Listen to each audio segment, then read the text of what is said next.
Hello friends, welcome to Legal Bharat. This is the second video of this video series in which we are going to cover all the topics of Law of Crimes, IPC, which is a subject in BLLB Semester 5, CCS University. And our today's topic is strict liability and absolute liability.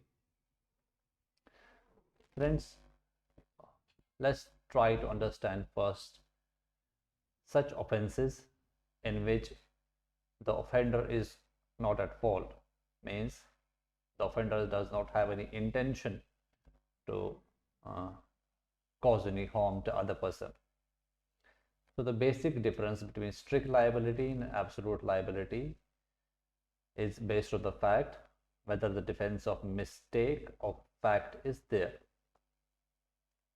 In case of absolute liability, a mistake of fact is not considered a defense.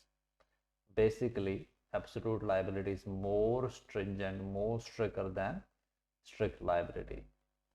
So before I explain you what is absolute and what is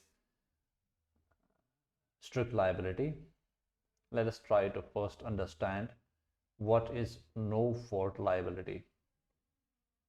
ऐसे offences जिसमें offender का कोई गलती नहीं होती है, उसका fault नहीं होता है, लेकिन ऑफेंस हो जाता है, जैसे कोई मिस्टेक हो जाए. If due to the mistake of the defendant, legal rights of plaintiff is violated, अगर डिफेंडेंट की मिस्टेक हो जाए जिससे जो प्लेंटिफ है उसको कोई नुकसान पहुंचे, उसके कोई राइट्स वायलेट हो, तब ये नो फॉल्ट लाइबिलिटी मानी जाएगी. इसमें क्या होता है, dependent is usually liable to pay compensation pay करना पड़ता है. और द वायलेशन जब डिफेंडेंट नहीं करता है, इवन देन अगर उसकी कोई मंजरिया नहीं भी होता, इंटेंशन नहीं भी होता है, तब भी उसको कॉम्पनसेशन प्लेंटिफ को पे करना पड़ता है. और नो फॉल्ट लाइबिलिटी जो है उसको दो भागों में बांटा गया है. पहला स्ट्रिक्ट लाइबिलिटी, दूसरा एब्सोल्यूट लाइबिलिटी. स्ट्रिक्ट लाइबिलिटी में क्या होता है कि लीगल रिस्पॉन्सिबिलिटी होती है कि जिसको इंजरी हो जाए, अगर उसकी गलती से किसी को इंजरी हो जाए तो उसको एग्रीविड पर्सन को कॉम्पनसेशन देना पड़ता है. एब्सोल्यूट लाइबिलिटी किन के लिए होती है? मेनली कंपनीज के लिए, इंडस्ट्रीज के लिए. और अगर वो कोई हैजर्डस एक्टिविटीज़ करें, जैसे कोई एक्सप्लोसिव, कोई फैक्ट्री को मैन्युफैक्चर करती है, कोई केमिकल्स मैन्युफैक्चर करती है, उससे किसी का नुकसान हो जाए, या कोई डेंजरस एनिमल्स कोई पाल रहा है, तो उसको, जिसको प्लेंटिफ को अगर जिसको इंजरी होगी, उसे नुकसान पहुंचेगा, उसको कॉम्पनसेट करना पड़ेगा और उसको क्रिमिनली भी लाइबल करेंगे.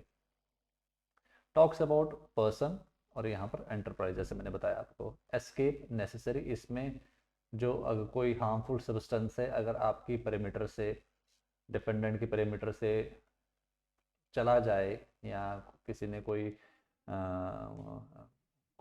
डेंजरस एनिमल पाल रखा है, वो निकल किसी पड़ोसी को काट दे, तो एस्केप, जो जिससे जिस चीज़ से नुकसान हो, अगर वो उस प्रॉपर्टी से दूसरी प्रॉपर्टी चला जाए, तब वहाँ पर स्ट्रिक्ट लाइबिलिटी बनेगी. एब्सोल्यूट लाइबिलिटी में ऐसी कोई ज़रूरत नहीं है. स्ट्रिक्ट लाइबिलिटी में एक्सेप्शंस है, एब्सोल्यूट लाइबिलिटी में एक्सेप्शंस नहीं है. मैं आपको भी एक्सप्लेन करूंगा. स्ट्रिक्ट लाइबिलिटी में जो नुकसान हुआ है उसकी भरपाई करनी पड़ती है, कॉम्पनसेशन देना पड़ता है. और जो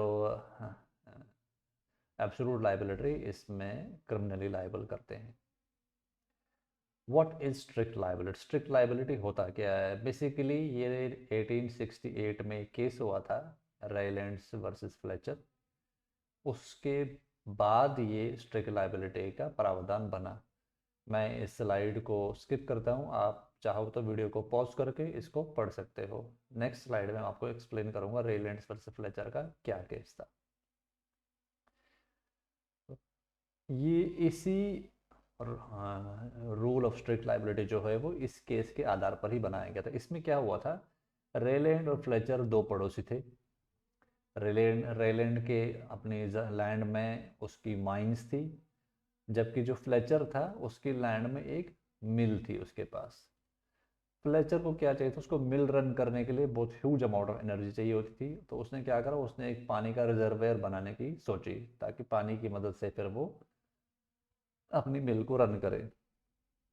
उसने इंडिपेंडेंट कॉन्ट्रैक्टर्स इंजीनियर्स को हायर करा, अपना एक पानी का रिजर्वायर बना दिया। अब इसमें क्या हुआ कि जैसे ही रिजर्वायर बना और उसने चालू करा तो ज़मीन के नीचे माइंस की जो शाफ्ट थी, शाफ्ट मतलब छोटी छोटी गलियां और छोटे छोटे कैनाल्स बनी हुई अंडरग्राउंड, उन शाफ्ट से जैसे ही पानी भरा गया तो पानी जाकर जो रेलैंड की माइंस थी उसके अंदर में चला गया।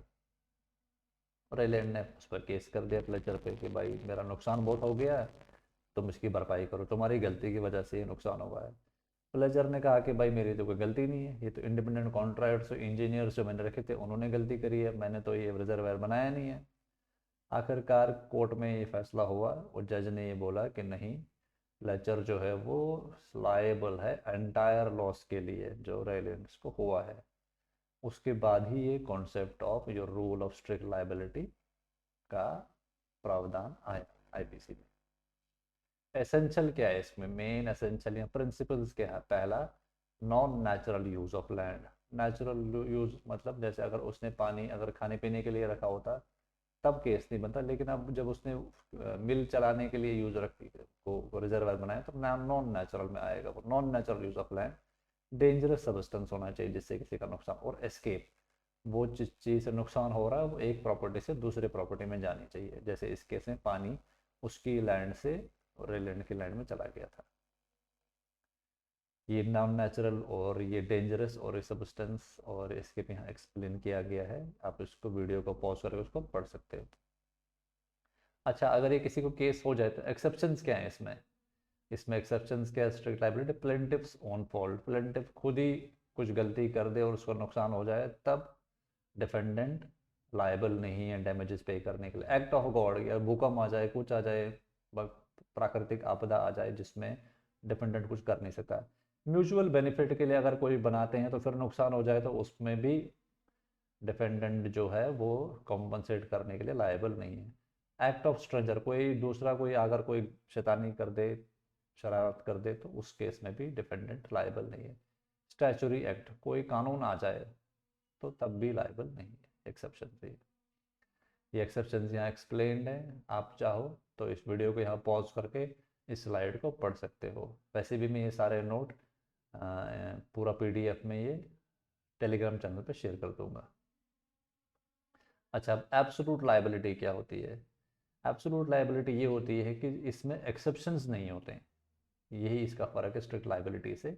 और ये मेनली एंटरप्राइजेस के लिए, बड़ी बड़ी कंपनीज के लिए। कोई बड़ी बड़ी कंपनीज कोई अगर कोई ऐसा कोई हैज़ार्डस मटेरियल अपने प्रॉपर्टी में रखती है, अगर वो उस हैज़ार्डस मटेरियल से किसी दूसरे को नुकसान पहुंचे तो उसको पे करना पड़ेगा। आप यहाँ वीडियो को पॉज करके इसको पढ़ सकते हैं, मैं इसको नेक्स्ट स्लाइड में एक्सप्लेन करूँगा ये एब्सोल्यूट लायबिलिटी क्या होती है। हिस्ट्री क्या है, कब से शुरू हुआ ये absolute liability? Supreme court of India ने शुरू करा है, क्योंकि यहाँ दो बहुत बड़ी ट्रेजिडी हुई थी जो स्ट्रिक्ट लायबिलिटी में जो ये तो ये प्लेंटिफ्स थे उनको कॉम्पनसेशन नहीं मिल रहा था यहाँ पर। फर्स्ट थी भोपाल गैस ट्रेजिडी, आपने सुनी होगी। यूनियन कार्बाइड का प्लांट था, वहाँ से जो ये मिथाइल आइसोसाइनाइड है ये एस्केप हो गया था हवा में और उससे 3000 लोग मर गए थे और बहुत सारे लोगों को इंजरी हुई थी। दूसरा, लीकेज ऑफ ओलियम गैस, ये एक Shri Ram food and fertiliser industry Delhi में थी, इसमें भी गैस लीक हुआ था। इस वीडियो को आप पढ़ सकते, यहाँ पर पॉज करके इसको पढ़ सकते हो आप। अच्छा, प्रिंसिपल्स ऑफ एब्सोल्यूट लायबिलिटी क्या है? एंटरप्राइज होनी चाहिए, वन, मतलब कोई कंपनी के द्वारा जब हो तभी ये केस बनेगा। हैजर्डस एक्टिविटी होनी चाहिए। एस्केप इसमें नॉट नेसेसरी है, ठीक है, एस्केप जरूरी नहीं। जैसे गैस है, गैस हवा में चली गई तो वो फैल गई तो उसमें तो एक प्रॉपर्टी से दूसरी प्रॉपर्टी में नहीं डिस्कस कर सकते, और ये लॉ इन्फोर्समेंट एजेंसीज के लिए पॉसिबल नहीं है कि वो देखे कि भाई हवा कहाँ गई, तो इसमें ये नॉट नेसेसरी है। रूल्स ऑफ एब्सोल्यूट लायबिलिटी कब हुआ था? ये इसका जो केस हुआ था MC Mehta versus union of India. MC Mehta जो थे यूनियन कार्बाइड के ये मालिक थे। इसके फैक्ट्स क्या थे केस के? ये भोपाल में उन्होंने ये गैस प्लांट सेट करा था यूनियन कार्बाइड का, और प्लांट के मैन्युफैक्चर करता था पेस्टिसाइड्स। 2 दिसंबर 1984 को प्लांट में 40 tons of dangerous gas methyl isocyanate का लीकेज हुआ और जो एडजेसेंट एरियाज में फैल गया और 3000 पीपल डाइड, बहुत सारों को इंजरी हुई। ड्यूरिंग इन्वेस्टिगेशन पता लगा कि इसमें सेफ्टी सिस्टम्स नहीं थे प्लांट में और बहुत सारे सेफ्टी सिस्टम नॉन फंक्शनल थे, चल नहीं रहे थे। तो सुप्रीम कोर्ट ने डिसाइड करा कि आज के बाद हम जो रूल ऑफ स्ट्रिक्ट लाइबिलिटी ये फॉलो नहीं करेंगे, क्योंकि इसमें तो इंडस्ट्री सारी बच जाएंगी और ऐसी इंडस्ट्रीज़, क्योंकि इंडिया इवॉल्व हो रहा है, इंडस्ट्रियल डेवलपमेंट हो रही हैं, तो ऐसे हैजर्डस मटेरियल ये इंडस्ट्रीज़ यूज़ करती रहेंगी और अगर इसे डैमेजेस हुई तो बहुत सारे जाने जाएंगी। इसीलिए स्ट्रिक्ट लाइबिलिटी जो कॉन्सेप्ट था वो 18th सेंचुरी का था और वो पासिंग टाइम के साथ अब वो यूज़फुल नहीं रहा। इसीलिए ये एब्सोल्यूट लाइबिलिटी का प्रावधान लाया गया कि अगर कोई कंपनी हैजर्डस मटेरियल में डील करती हैं और उससे किसी को जानो माल का नुकसान होता है तो दे आर लायबल क्रिमिनली और उनको कॉम्पनसेशन भी देना पड़ेगा जिससे उसको नुकसान होता है। Difference between strict liability and absolute liability क्या है? मेजर डिफरेंसेस मैंने आपको एक्सप्लेन कर दी। Strict liability arises in which the court holds one party responsible for losses, even if such losses are neither intentionally nor negligently suffered by another person। जैसे किसी का कुत्ता है, वो किसी को काट ले उसके घर में जाकर, तो वो स्ट्रिक्ट लाइबिलिटी में आता है, उसको कॉम्पनसेट करना पड़ेगा। लेकिन अगर वो कोई आदमी पता है उसको कि यहाँ पर इस घर में डॉग रखा हुआ और बीच बाहर बोर्ड भी लगा बिहेवियर ऑफ डॉग्स, फिर भी वो अंदर जाने की कोशिश करे, फिर उसको उसके डिपेंडेंट के इसमें डिपेंडेंट के घर में कुत्ता काट ले, तो प्लेंटिफ वहाँ पर लॉसेस के लिए लायबल नहीं है, वो उसको कोई भी कॉम्पनसेशन नहीं मिलेगा। ठीक है।